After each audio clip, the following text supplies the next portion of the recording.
Friends bought an uncomfortable secondhand couch, rip it open, and find something crazy inside.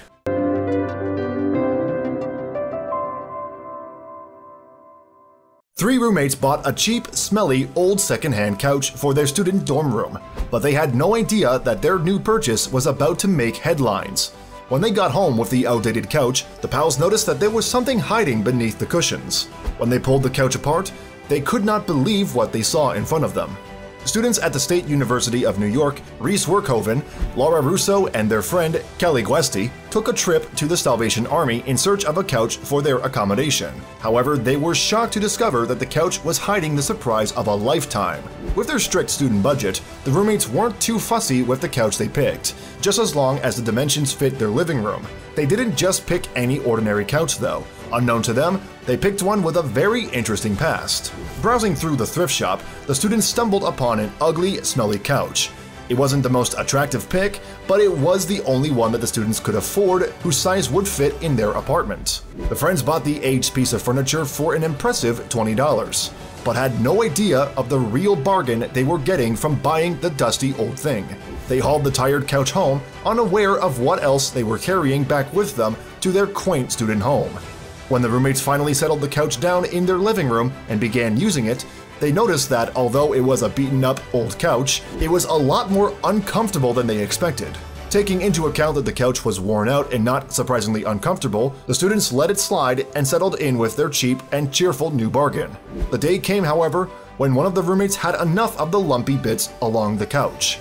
Reese Workhoven was relaxing at home on his exhausted old couch when he became pestered by the bulges along the armrest. He felt something like plastic bags underneath the embroidery and assumed the couch was padded with them because it came from a second-hand store.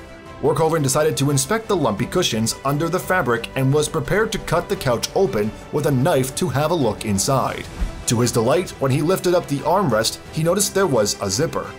When he pulled back the zipper, Workhoven's curiosity heightened as he realized this couch was more interesting than he thought. Inside the armrest, he found a plastic envelope. He looked over at his roommates and began to open the mysterious plastic pouch. When Workhoven opened the envelope, the lucky student had discovered a stash of $4,000 in the armrest of his couch. "I almost peed. The most money I've ever found in a couch was like 50 cents. Honestly, I'd be ecstatic to find just $5 in a couch," Workhoven said in an interview. Filled with excitement and adrenaline, the three roommates began frantically ransacking the cushions in search for more money, ultimately pulling the pull-out couch apart. Digging their arms into every slit and crevice, the three pals were hitting jackpot after jackpot. In a room filled with banknotes, the students were busy counting when one of them discovered more money in another corner of the couch. One of the occupants of the apartment, Kelly Guesti, explained in an interview how she was on the phone to her mother when they had already counted $20,000. But as she stayed on the phone, the money count grew higher and higher. Like a scene out of a movie, the students found two more cash-filled envelopes and soon found themselves on the floor, rolling around in money. They eventually ended their search with $40,000 of cash in their hands. In an interview, Laura Russo explained how she was skeptical about the money. "I was a little overwhelmed. I wanted to put it back in the couch and then re-find it in the morning, when I could process it better. But what would the broke college students do with their riches? Would they splurge it on beer and food or track down the owner?" The giddy trio were baffled by their find and wondered what to do about discovering this much money. They knew it didn't belong to them, but how would they even begin to find the owner? It wouldn't be long, however, before the name of the owner surfaced from the crevices of the couch. Not too long after they reached a total count of 40 grand, the students discovered another envelope with a bank statement inside and a woman's name printed on it. It was clear to them who the money belonged to, but the students were still cautious that the cash might have been involved in criminal activities. "We all agreed that we had to bring the money back to whoever it belonged to. We didn't earn it," Russo said. After debating the pros that it should be returned to its owner and the cons that it could be dirty money, the roommates came to a decision.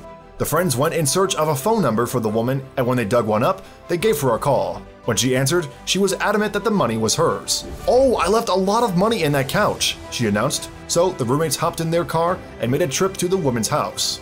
Wary that the couch's owner could be a criminal, the students drove 20 miles to Hudson Valley to return the 40 grand to its rightful owner, and to ask her why she used her couch as a bank. When they pulled up to the address, the three friends were greeted by a very excited widow. The woman, who preferred not to be mentioned, invited the three inside her home to explain why she had tens of thousands of dollars hidden away beneath the cushions of her dusty old couch.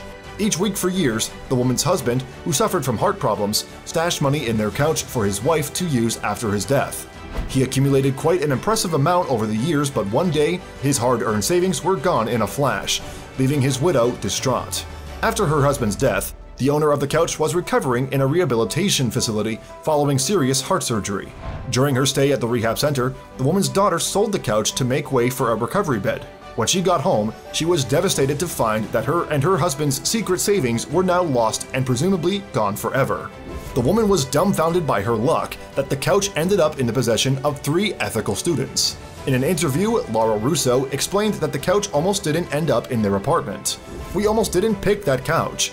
It's pretty ugly and smells, but it was the only couch that fit our living room." The woman, who was a former florist, rewarded the students with $1,000 to show her appreciation. The moral of the story is pretty clear from the ethical decision made by these 3 roommates. However, it may also be, don't give away your parents' old things without first consulting with them. Now that the students are $1,000 richer, perhaps they can finally afford a brand new, nice-smelling couch.